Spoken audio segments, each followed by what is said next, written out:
It's good to have a mock draft Monday on a Monday. It's happened too rarely this season, but it's a bittersweet one because that means the NFL season is officially over. But for us draft fans, we know that the season has only just begun because it definitely wasn't at the actual start of the year. I'm a Giants fan. It's pretty much over from the word go. It's not great. They were first to be eliminated from playoff contention, and that's kind of how that goes about every year. Hey, but maybe after the 2026 NFL draft, things will be different. The Seahawks, as we know, beat the Patriots in the Super Bowl last night, and it really wasn't a close game at almost any point. And maybe the score dictates that it was at some times, but the Patriots could not move the ball on Seattle's defense, which is what I expected, really. I didn't think the AFC was very good this year. I didn't think the Patriots were very good. You Patriots fans made a great point of rubbing it in my face every time the Patriots won, whether it was the time they beat the worst offensive line in the league and Justin Herbert playing terribly in the playoffs, the Texans with the worst offensive performance I've ever seen in that horrible weather game, and then the Broncos backup quarterback Jarrett Stidham in a blizzard in the second half. I don't know. No shade to the Patriots. I think they had a great season, but by strength of schedule is like the easiest path to the Super Bowl of all time. So we're allowed to talk about that. The Patriots had a great season. I don't think they were ever going to beat Seattle. I don't think there's a planet where that exists. But the draft order is now finalized. We can jump in. I'm going to go Fernando Mendoza at number 1. He's the clear-cut pick here to be the Raiders' number 1 selection. Franchise-level quarterback, they hope. And there's no other pick really to be made here, so we're not going to talk about it too much. We've talked about it a lot. It's going to continue to be Fernando Mendoza probably up until the end of April, I would imagine, when he is ultimately their pick. At number 2, this is where I'm a little bit up in the air about who it could be. I think Ruben Bain's an option. I think Arvell Reese is an option. I think David Bailey's potentially an option. The cat wants me to mention Jeremiah Love, which was interesting. I don't know if you heard that. Jeremiah Love, I don't think is going to be the number 2 overall pick, or even number 3 or number 4. But these running backs are always mocked lower than they ultimately end up going. You know, whether it was Bijan in the 20s, Jahmyr Gibbs in the 20s, if he even got into the first round. Ashton Jeanty was pretty popularly placed outside of the top 10 up until we get closer and closer to the draft, and suddenly he's like the 5th or 6th pick, off the board. And this has kind of been the case for Jeremiah Love, where he started kind of in the teens and has now worked his way into the top 10 conversation. But could a team like the Cardinals or the Titans select him at number 3 or number 4? The Jets seems a little bit rich. We know running back at number 2. Giants took Saquon Barkley. Running back is not an especially valuable position, but with, teams running way more too high shells, yet both safeties back there, the run is extremely popular right now. Teams are trying to shut down explosive passing plays, so you're often finding them more so in the run game, and having that really good running back is really valuable.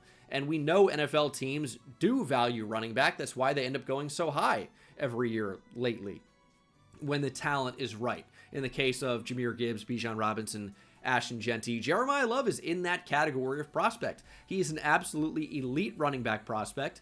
It's just tough to find that spot inside the top 10, especially inside the top 5. But given where their rosters are, could a team like the Cardinals or the Jets not consider Jeremiah Love? I know many will point out that the Jets have Breece Hall. He's not under contract long term. So whether or not he ends up playing on a franchise tag or getting a long-term extension, the Jets could potentially tag and trade or look to move on from and take Jeremiah Love. They have so many picks. Maybe you could just go with arguably the best player available. That's something to think about, although I don't think it's extremely likely. We're going to go Arvell Reese here. The idea is that he's eventually going to play off the edge. He is a very good athlete. The pass rush plan is not there. It's limited because we haven't really seen him have a ton of true pass rush reps. It's really been, okay, he's a spy, he's spot dropping, he's blitzing. It's not necessarily lined up off the edge in like a 7 technique, one-on-one against the tackle. We haven't seen that a whole lot. So he's raw as a pass rusher, but he's insanely strong. His play strength, his feel for leverage, pad level. These are all really, really good. And again, he's just ridiculously strong. I mean, the play strength is phenomenal, and that is shown a long arm as a rare pass rush move, but there's projectability there, and I think he's a better prospect than Jalen Walker was last year, and this makes Reese the number 2 overall pick today. Will this be the case on draft day? It's tough to say, but I really do like him as a prospect. You are doing a little bit of guesswork to get him to be full-time edge rusher, but that's where the value would be. Super athletic, super strong. You're hoping he can develop the hands as a rusher with things like timing, placement, developing of counter moves, things like that. At number 3, we have the Arizona Cardinals. I'm going to go Francis Mauigoa on the basis that I think he is the best offensive lineman in the class. I think he does have a pretty good chance to stick at right tackle, even if many profile him to be a great guard. I think he's a tackle, and I think for a team like the Cardinals, it's not a bad idea to invest in the trenches and protect whoever your franchise quarterback ends up being. It's not going to be Kyler Murray. I think he's likely getting traded or maybe even cut. How are you going to find a quarterback? It's tough to say, but you want to protect whoever it ends up being. Mauigoa is a really, really good player, and it's one of the few options here for the Cardinals that I think does make a lot of sense. But again, could you consider a Jeremiah Love here? James Conner, older back, often injured, and do they really even like Trey Benson? I know he was kind of a high-end pick, top of the 3rd round, if memory serves correct, but I don't know that they'd be tied to him when Jeremiah Love's on the board. So I think it's an option. Of course, could go with a defensive player as well, but I think this ultimately ends up being a tackle. Could be Fano, could be Mauigoa. We're going to go Mauigoa there today. As we get to the Titans at number 4, Bain or Bailey for me, but also could you consider Jeremiah Love?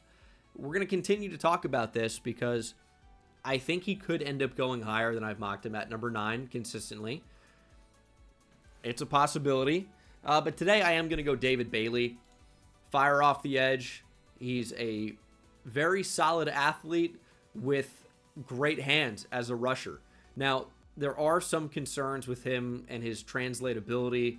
The pass rush win rate is lower against good competition, and that I think is a factor for a guy where his whole calling card is ability to get to the quarterback. Pass rush win rate is, I think, a decent statistic to follow, but the tape at the end of the day is king. And Bailey, a little bit thinner in the lower half on tape, and you worry about maybe play strength, especially so against the run. But the hands, the speed rush, it's tough to stop. Now, the development of counter moves is also going to be extremely necessary for his development and taking the next step as a pass rusher, but the potential is there. The athleticism is really good, and he can win off the edge, and that's what you pay big money to big-time pass rushers for. So you can kind of avoid that if you can take a really good one in the draft. I know it's easier said than done, but David Bailey is their swing at number 4. Giants at number 5. John Harbaugh is the new head coach. He saw how effective Kyle Hamilton could be in Baltimore, which is setting the table for Caleb Downs. It's high for a safety. It absolutely is, especially one that's really going to be more of a box safety. But I think when you hear about him as a person, you're trying to develop a culture in that locker room. John Harbaugh has obviously talked about players that love football. That's what they're doing every day. Obviously, it's football. You got to love football. Can't just be good at it. Got to love it. And Caleb Downs is a student of the game. You can absolutely see that when you turn on the film. This guy knows where the ball's going to be. He's very athletic when triggering downhill. Now, it's not so much the case in the back pedal and playing back, but downhill, this guy's incredible. He's a good prospect over the top, decent, but his best ability is going to be playing in the box, playing an overhang role, playing a big nickel type of a role. He is a screen shutdown-er, if you want to say that. You just can't throw the ball into the flat or underneath if Caleb Downs has any type of responsibility nearby. He will trigger downhill quickly and make a play. He's incredible in that regard. And the Giants could probably see some Kyle Hamilton in Caleb Downs and think that warrants the number 5 overall pick, especially in a class that lacks a ton of blue chip talent. Caleb Downs is in that conversation. Browns at number 6. We're going to go with Spencer Fano. They might see a drop-off after the top couple of tackles, which means that Fano could be in play here at number 6 overall. If he's in play at number 3 overall, he's certainly in play at number 4, number 5, number 6. And Fano is quite a solid prospect, very good athlete, and even though this is often a receiver for me, don't want to spoil too much, but this mock's going to experiment with the idea that these receivers could end up falling. They are quite good prospects, but maybe they're not locks to go inside the top 5 or top 10. So the Browns opt to take a tackle, and if they want to upgrade at wide receiver, they may choose to do so at 24 and not inside the top 6, where they go with, the best tackle available, I would say. The receivers are quite good, but maybe they prefer to see who gets them at 24. Maybe they could orchestrate a trade up. There are options, and maybe they don't grade the receivers quite as high, or maybe they don't see the value of these particular receivers in the same class as what could be a really good starting right tackle, which Spencer Fano profiles to be. And then at number 7, we have the Washington Commanders. Ruben Bain's on the board. That would make a ton of sense. But today we're going to go Sonny Styles. There's an argument to be made that he is the best player in the draft. Incredible talent. And I've said before, I don't mean to be hyperbolic, but when talking about Sonny Styles, he's basically as close to the perfect linebacker prospect that you're going to find. It's just a matter of which teams are actually going to value off-ball linebacker inside the top 10. Styles has elite size. 6'5", 240, maybe even more, 200, but around 240 pounds. Sideline to sideline range, truly sideline to sideline range. He has elite speed. He has a great feel in coverage. He is explosive triggering downhill. He takes on blocks. He doesn't miss tackles. He is as good as it gets for an off-ball linebacker prospect. So you are legitimately talking about him as an option as high as probably 3 in the draft. But, the Giants are an option. The Jets do need linebacker, but I'd be surprised to see Styles off the board at 2. But 7 makes a ton of sense. You can make an argument for it for 9 even, like replacing Leo Chanel if he hits free agency. You can make an argument for a lot of different spots for teams that need linebacker. It's just tough because we know that linebacker is not one of the more valued positions for NFL teams. But again, like we talked about earlier with Jeremiah Love, if running back's going to be more valued, if too high shell is going to be increasingly more popular to shut down explosive passing plays, could a linebacker not have increased value as the running game for an offense gets more valuable if a linebacker's whole job is to shut that down? Styles can absolutely do that. The Commanders, of course, have aging linebackers, not just Bobby Wagner, but Frankie Louvu, and Styles has the opportunity to come in and be a starter tomorrow, and that would be quite the upgrade for the Commanders. At number 8, I've oftentimes considered a receiver in this spot just because I think the Saints could be in prime position to upgrade there and get Tyler Shuck another target, another weapon to pair with Chris Olave. But is there a world where it is Jeremiah Love? Yes. Alvin Kamara not getting any younger. I don't know that Kendre Miller is going to be the big back of the future there in New Orleans. Jeremiah Love is the best player available right now.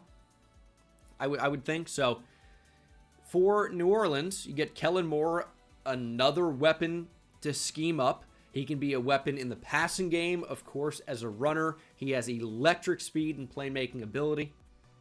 A really good run game could make the job of your young quarterback, well, I say young quarterback, the job of your old young quarterback a little bit easier. Chuck obviously close to 30 already. But you know what? He had a very solid rookie year, flashed, still inexperienced at the NFL level, of course, we can say, despite being very experienced in college. Making his job easier should be a priority, and getting Jeremiah Love can certainly make his job easier and find more explosives for the Saints offense. That's the name of the game. Explosive plays is how you end up winning a game a lot of the time. Chiefs at number 9. Ruben Bain still available. People are going to think this is Ruben Bain hate. How is he available at 9? He's still a top 10 pick And there are some good players here being drafted above him, and certain teams I don't think are going to highly consider edge rusher. Like, the Cardinals may, but I don't necessarily think that's at the top of their list. The Raiders clearly would not. The Titans could go a different direction, and maybe they prefer the speed rush to the power of Bane. The Giants, I do not think would consider an edge at number 5, unless they're going to think that Bane is an interior defensive lineman, in which case maybe it's in play. I do not think the Browns would. So then you're looking at the Commanders, Saints, and Chiefs as options. And they might just choose to go with other players, leaving Bane to be the perfect selection for a Steve Spagnuolo defense. This is the type of edge rusher that he highly covets. Somebody that can set the edge, but also get after the quarterback. Bane is a pressure machine. His power, his relentless ability to chase down the quarterback, all of these things are really valuable, and I think it will ultimately land him inside the top 10. It's just a matter of, is that at number 10 or is it at number 2? I think that's the range probably for Bane. Maybe he could fall even farther than that, but I would be surprised to see him available beyond Dallas and certainly Baltimore or Tampa Bay. Those would be quite surprising to me. But I think number 9 is not completely out of the question. We have players that go higher than you think they will every year, and players that go lower than you think they will every year. The draft is far from an exact science, and I think people forget that. Every year, their memory is wiped clean. We get to the draft, and they're like, oh my goodness, this is crazy. We never thought this could happen. And then fast forward a few months, and it's suddenly like, that will never happen.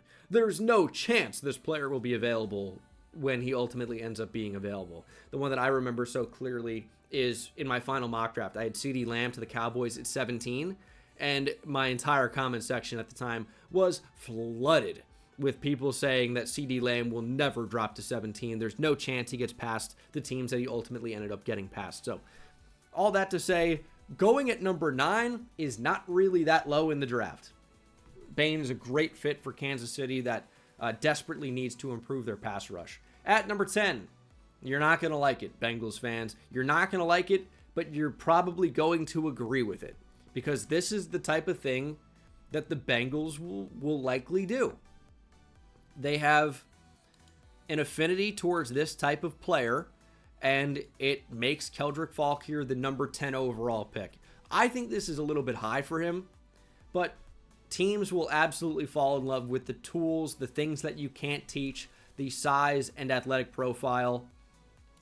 I don't know what's going on here. I guess they've made this a couple different pages now. That's not great. But yeah, he's 6'6", close to 290. This is the type of edge that the Bengals really historically gravitate toward. He's a really good run defender, still learning what it means to be a pass rusher, and that obviously will need to improve a lot in the NFL. I don't know that he's ever going to be the big double-digit sack guy, but he is powerful. He is great against the run. I know that he's going to be a solid player at the next level, even if he's never elite as a pass rusher, and there is value to that. And you look at the actual 3-down edge rushers in the class, you're running out of names. Akeem Mesidor is one, but he's like 25. TJ Parker is one, but he had a down year. And then Cassius Howell, there are question marks about whether he's going to end up being a 3-down player or not. Zion Young, I think, could be, but Derek Moore could be. But these are not, the prospects that Keldrick Falk happens to be. He's going to end up testing pretty well for the size, I would imagine, and that could end up getting him drafted at 10. I typically have him somewhere in the teens. I don't think this is a reach. Others have him getting drafted even higher than this. But historically, this is the type of edge the Bengals like. So that's my pick here at number 10 today, as it's likely going to be something on the defensive side of the ball. Do they want to draft a corner? Obviously, you have Dax Hill. DJ Turner is a stud. 2 players I liked quite a bit coming out of the draft. You can never really have enough corners, with the injuries that stack up. So I think that's in play. But outside of that, like maybe Peter Woods, maybe it would be pretty high for Lee Hunter or Caleb Banks even. But Falk just kind of makes the most sense here for me right now. At number 11, have the Miami Dolphins taking the first corner off the board, it's Mansour Delane from LSU. Corner is a big position of need for Miami. With a lot of these teams coming up, it's going to be like, how can you pass on some of these receivers? But Delane is the first corner off the board. He had an exceptional season at LSU. Really, really good player. I think he's got a chance to be the first DB off the board. I still feel that way of Jermod McCoy. It just depends how teams are going to think about his injury stuff, which is the torn ACL that did not have him see the field throughout all of 2025. But the 2024 tape is incredible. I'm really not exaggerating when I say that. It's incredible. He's an awesome player. Just will him sitting out all of 2025 hurt his draft stock? I think it already has. Otherwise, he'd be in the top 5 conversation very easily as we get to the Cowboys at 12. And this, to me, will be Jermod McCoy. I think the top couple of corners are pretty close. And I think the only thing Delane really has over McCoy is that he played in 2025. McCoy in 2024 was better than Delane in 2025, in my opinion. So they're close. And for the Cowboys that need to upgrade a corner, they could wait, or they could say, man, Delane just went off the board. Do we have a big enough gap between McCoy and, Colton Hood, also of Tennessee, or Avion Terrell from Clemson, Brandon Cisse from South Carolina? Is there a big enough gap between those guys where McCoy makes the most sense here? They could go edge. They could even consider a linebacker, but I think McCoy does make a ton of sense as we get to the Rams at 13. Probably a little bit disappointed that the top 2 corners went off the board in front of them, but this could be a great opportunity to take the first wide receiver off the board. We're going Makai Lemon. I think he's just such a great fit for this team. He has the traits that they covet, which is tough at the catch point, tough after the catch. I think he can line up in the slot and win right away. And now you look at this receiving core for a team that loves to throw the ball. Obviously, they do run it very well as well. It's a staple of Sean McVay's offense. You look at, outside zone, just absolutely crushing it when McVay first got into the league. But receiver, extremely valuable. They like to get these guys on screens too, and sometimes that can be Puka Nacua still, but sometimes it could be Makai Lemon. Devontae Adams is not getting any younger. He's an outside guy.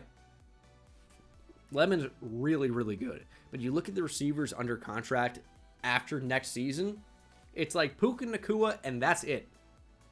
So why not go with one of the best players available, keep him local, and I love Makai Lemon. I think he's a stud player, and the Rams, I think, would do quite well here. As we get to the Ravens at 14, I really highly considered Carnell Tate, but I think it's something in the trenches. I really do. And I think Vega Ioane makes a ton of sense. First true interior offensive lineman off the board. I think he's definitely the best true guard in the class. He is an awesome player. He can move people in the run game. He's good in pass pro. And for the Ravens, who could really upgrade either guard spot in Faalele or Voorhees, Ioane makes a ton of sense. Now, do they want to move him to the, from, one guard position to the other? Do they want to upgrade Faalele or Voorhees? We'll see. I think it's a little bit easier to transition from left guard to right guard than it is left tackle to right tackle. So I'm not going to pencil him in at left guard or right guard, but he is the best true guard the best true guard prospect in this draft, and that could have him getting drafted even higher than this, but this is a pretty good spot. Of course, right now we'd be thinking that is the Andrew Voorhees upgrade. Bucks at 15. Gonna go Kenyon Sadiq. I just think that based off of the success we've seen recently of teams drafting the tight end position in this range, whether it was Colston Loveland or Tyler Warren last year, Brock Bowers, obviously, I don't think Sadiq is quite necessarily on the same level of prospect to a Brock Bowers, or I think he's comparable to Loveland and Warren. He was productive at Oregon. He's kind of more of a move tight end than a true inline guy. He's 6'3", 240-ish. But he's shown the ability to be dominant as a receiver. He's great out in space.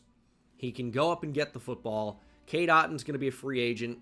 And Kenyon Sadiq could just be a plug-and-play replacement at tight end. I also definitely think the Bucs could look to upgrade their defense here, whether it be a defensive back or a pass rusher. Sadiq could just be the perfect fit into this offense. I also still think wide receivers in play with the age and injury history for both Mike Evans especially, but Chris Godwin too. I know they have Ibuka. I know Jalen McMillan. I know Tez Johnson.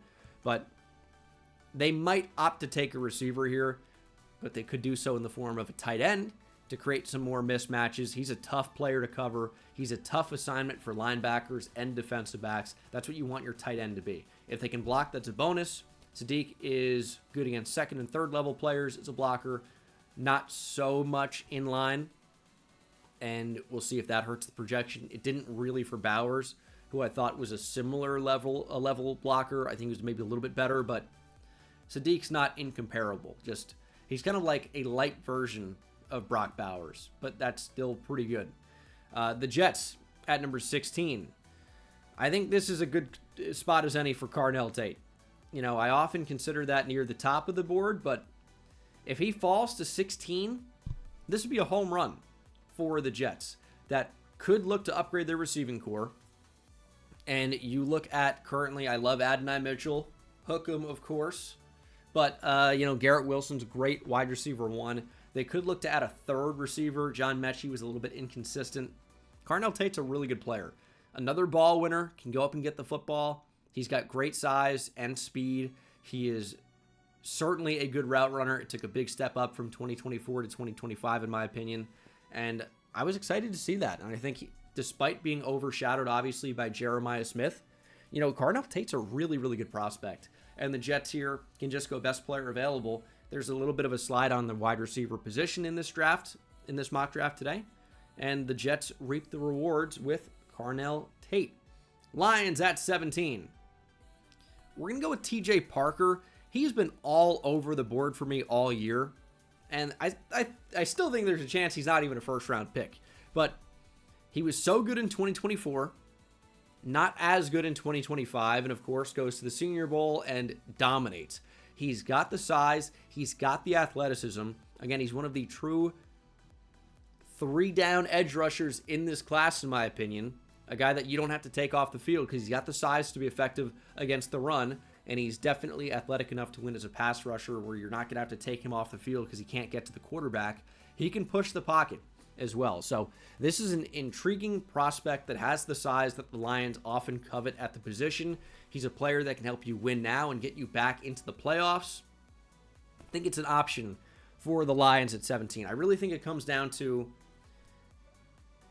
maybe if Ioane gets here, that's in play, but I think it comes down to a tackle of the future, an edge rusher, or also a cornerback, considering the injuries that they face every year and guys not developing, like Terrion Arnold, for example. I mean, the Lions are consistently signing guys off the street to play corner. It's just not something you can rely on if you're going to be a successful team, and obviously that was one of the reasons why they were not a playoff team in 2025. And then I think Colton Hood's the guy at 18. The Vikings could certainly look to upgrade their secondary. You lose Cam Bynum, that's a tough loss. They do have some corners, but not many, not enough. Colton Hood did a great job of stepping into that CB1 role for the injured Jermod McCoy in 2025. He's got decent overall size, athleticism. He played well at the Senior Bowl. This is somebody that I think will end up getting inside the first round. The top 20 is not too high for Colton Hood at all. He's a really, really good player, really good prospect, and you need more, especially on the boundary in Minnesota. I think interior defensive line is an intriguing option for Minnesota. You look at the age and current depth, it's not amazing, especially considering age. Like, Jonathan Allen is older now. Jalen Hargrave is older now. I like Jalen Redmond, but maybe Peter Woods is intriguing. Maybe Lee Hunter is intriguing.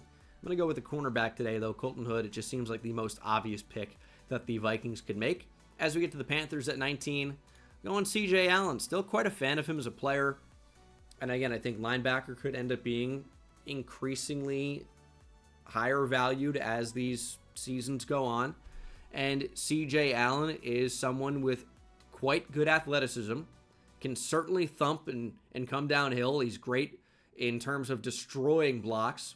He's a powerful player that profiles to me as either a starting weak side linebacker or somebody that could maybe even potentially play Mike. This is something that the Panthers really, really could use. CJ Allen would profile to be a starter sooner rather than later, which is quite good at 19. And yeah, edge is in play.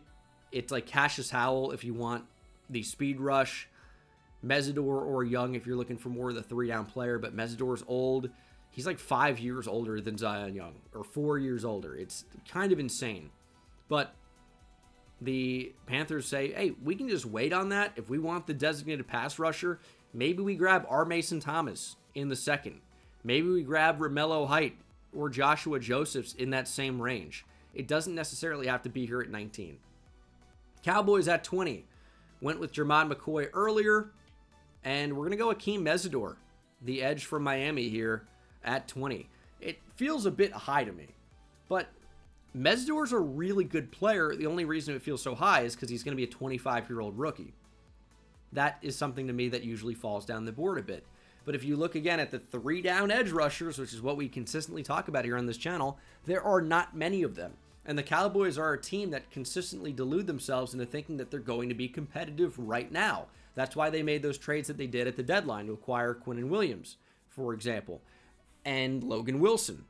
But the Cowboys, to me, are really not that bad. They just lack in some certain key positions, like corner, like edge, like linebacker. Their defense was Swiss cheese last year. Really bad. Mesidor can certainly help out. He's a really good pass rusher. Really good. Certainly has the size to play against the run at nearly 280 pounds. And he's a decent athlete. This is a good player that is just old. So if the Cowboys say, we don't really care about the age, we want to be competitive right now, and he's a player that helps us get better right now, he could be an impact player already as a rookie, let's grab Akeem Mesidor. I think that's a possibility at 20. At 21, well, things have worked out for Pittsburgh because they get to draft Jordan Tyson, one of the best players in the draft, falls due to injury concerns, and there are many of them. He's dealt with a hamstring injury all year in 2025, has previously broke his collarbone, has previously torn his ACL. It's a laundry list of things. He didn't play an entire season, of course, with the ACL and comes out. He's not especially old. He isn't. The age is not listed, but he's younger than 23. He'll turn 22 before the season starts, but is really, really good. Like true wide receiver 1 potential, in my opinion. He's got the size at 6'2", 200 pounds. He's a good route runner. He's great with the ball in the air. He's electric after the catch. And he's just got that X factor. When the Sun Devils needed somebody to make a play and Jordan Tyson was actually on the field, he is getting the football. He is making the play. It's the, oh, we got to convert on 4th and 8. Throw it to Jordan Tyson. He's going to get open, and even if there's not a ton of separation, he'll come down with the football. He's a great player that drops through the injury concerns, and all the receivers kind of dropped in this particular mock draft. But he's a really good player, and Pittsburgh could just turn in the card for best player available. And I don't know that Tyson's going to be for sure gone before this range. I think it's a possibility he's on the board. At number 22, I continue to find this to be one of my favorite fits in the draft. It's Caden Proctor from Alabama. I think he'd be playing guard in this scenario, but when the inevitable injury happens to Rashawn Slater, he can kick out to tackle and be okay. He's got unbelievable size at like 6'7", 370. He's a very good athlete. You're just looking for him to be more physical and have a stronger anchor for a guy that's 370 pounds and really know what he's doing. You know, I talked about this a lot with the linebacker position. You can really only play as fast as your mind lets you. There was a clip circulating on Twitter with Caden Proctor on a screen, getting out in front and just hitting nobody. It's like the mentality I would want for an offensive lineman is go out and hit somebody. Obviously, you'd prefer it to be your assignment, but when you're climbing to the second and ultimately the third level, especially on a screen, you need to go out and hit somebody. Not one of the first groups. Obviously, the defensive lineman, you want to let them through on a screen, but go take on a linebacker. Go light up a DB. I don't care, but you got to hit somebody. just to run down the field, getting cardio in, making contact with nobody is really not helping anything. Like, yeah, you're getting in the way a little bit, but if you're not making contact with anybody, how effective can you be as a blocker? That's one rep. And Caden Proctor did get a little bit better over the second half of the season after a really shaky start. Somebody will fall in love with the potential, and it may be the Chargers, who look to play him at guard, and they have a swing tackle if there's an injury as well. So the potential, I think, is going to be tantalizing to NFL teams. We'll see if they can get the most out of him. But I think he will ultimately end up being a first-round pick. It's just a matter of, is it the Chargers, Eagles, Browns, Niners, Texans even, Rams? I mean, it's a possibility, I suppose. As we get to the Eagles at 23, Jeff Stoutland, the legendary offensive line coach, has left the Eagles. I like that. But it means maybe the Eagles will have a tougher time developing offensive linemen now. So maybe it's not a Caden Proctor. He's off the board, so it definitely is not Caden Proctor in this scenario. But maybe it's a Brandon Cisse, who is such a great athlete, is going to light up the combine. I feel bad mocking him here so early because I can mock him up higher when he tests amazing and runs a 4.3 flat. And it's like, oh, now he's a top 20 pick. Like, that matters a ton when we already knew he was fast. Browns at 24. It's time to grab your receiver, and Denzel Boston is available after drafting Spencer Fano with the 6th pick. You go out and grab a big-bodied wide receiver with good ball skills. And at 6'4", 210, he's somebody that has that typical X profile size at wide receiver. The Browns need somebody that can go win on the outside. And I'm not sure that Boston's going to create the most separation of any receiver in this class, but he's got some of the best jump ball ability of any of them, and there is absolutely value to that. The Browns need somebody that can catch the football. As we get to the Bears at 25, how about Peter Woods? I still think his potential is so good that he's going to end up being a first-round pick after a down 2025. He's got great size. He's a penetrating, attacking 3 technique. He's a really, really athletic player who's explosive, who is disruptive. We just want to see more of it like we did when he was a freshman and sophomore. But I think his potential lands him in the first round, and you can't find somebody that can actually be this disruptive at 25 very often. So the Bears, who need to upgrade their pass rush, go with the interior defensive lineman Peter Woods. Lee Hunter maybe also in play. As we get to the Bills at 26, it's finally the day I'm getting Emmanuel McNeil-Warren in the first round. I talk about it like every mock draft, and I don't do it. But today, I'm doing it. Actually, I think I got him to Seattle last mock draft. But we're getting him a little bit higher today at 26. And the name of the game for Emmanuel McNeil-Warren is, well, first, he's got great ball skills. But it's strike fear into the receivers coming over the middle of the field. Like, I talked about this, I think, last mock. But you can see on tape that the receivers know about Emmanuel McNeil-Warren. They are afraid to go over the middle of the field if he's lurking anywhere in the vicinity. He is a hitman. But again, great ball skills. Maybe a little bit stiff because of the build, but very athletic overall. I think he's going to test well. And even though he plays safety, which could end up leaving him outside of the first round, he's a really fun, really good prospect. Dylan Thieneman is probably the only other safety that's got a chance to go in round 1. But Emmanuel McNeil-Warren is awesome.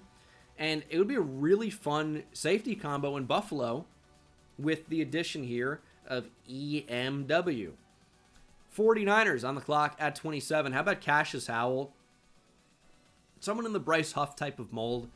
Obviously, the injuries with Nick Bosa are mounting up, and Mykel Williams was knocked out for all of 2025 after a great start, in my opinion, and we'll see if he's back for 2026. But you can never have too many good pass rushers, and Howell here, somebody who profiles to be kind of more of that designated pass rusher, in my opinion. He's got some 3-down potential, and I think in, the 3-4 especially, you're going to see that. But think Bryce Huff in a way for Cassius Howell, or Hassan Reddick. Best case scenario, that's what you're getting here.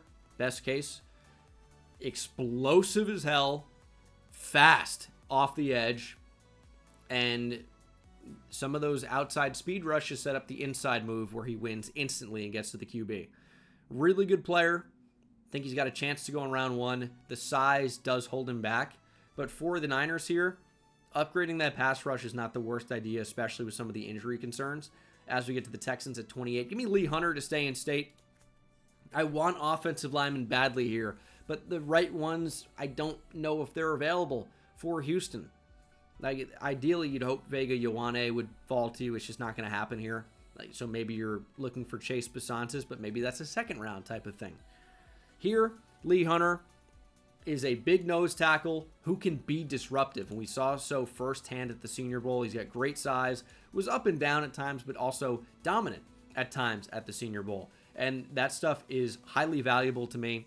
We've seen guys dominate the Senior Bowl, raise their draft stock, and then it shows in the NFL. Maybe they were just being underutilized or even misused in college football. Not obviously the case for Lee Hunter, who is really good in 2025, but great fit here for Houston, who just continue to build on a strength, and they make one of the more unblockable interior defensive lines, or just defensive lines in the league. And Lee Hunter's got the size to consume blocks, hold the line of scrimmage, but also get to the QB a little bit. As we get to the Rams at 29, obviously went with Mekhi Lemon at 13, and I can finish it with Avion Terrell at 29. What a haul for the Rams. Terrell's a great player who, like Mekhi Lemon, is a little bit undersized, but plays bigger. He's physical. He's great at playing the ball. He's great at knocking the football out. He is a turnover machine in any way, shape, or form you can think of for a corner. Great, great player. And obviously, cornerback is a huge position of need for this Rams team. At number 30, have the Denver Broncos going with KC Concepcion, adding a field-stretching, deep threat wide receiver. I think that's something the Broncos currently greatly lack.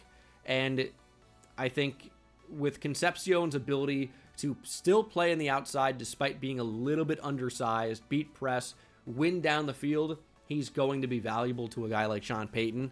The hands are somewhat questionable for me, but everything else is elite. You're hoping he can develop in that area. Not sure he's the biggest contested catch guy or even uncontested catch at times, but the athleticism is undeniable. The ability with the football in his hands is undeniable. He can make an impact as a return man as well. He's a guy you want to touch the football because crazy things happen when he gets his hands on the ball. At number 31, New England Patriots dominated in the Super Bowl. Will Campbell especially so. You're a guard, buddy. Enter Monroe Freeling. Arm length is not really going to be a concern here for the 6'7", 315-pound Monroe Freeling, but he's nimble. He can move well. And the sky is the limit for a player with his athletic gifts. And for the Patriots, Will Campbell, the left guard, Jared Wilson, the center, and then Monroe Freeling eventually steps in to start at left tackle.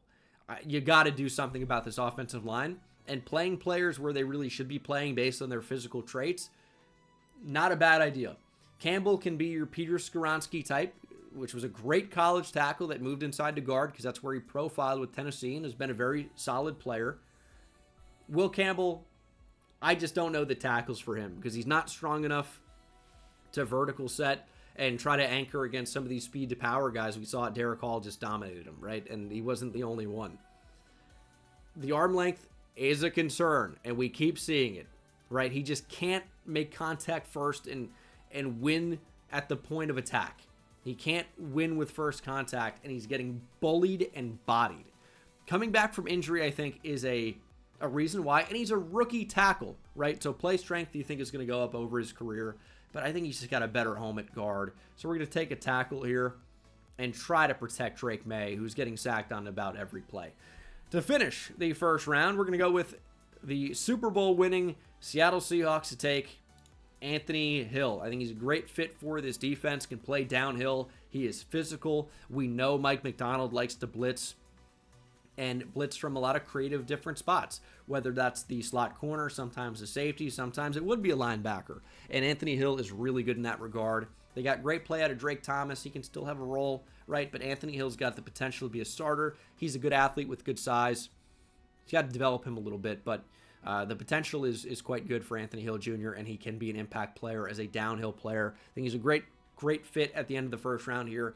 As congratulations to the Seattle Seahawks. That is the first round mock draft, and I will see you guys in the next one. Take it easy.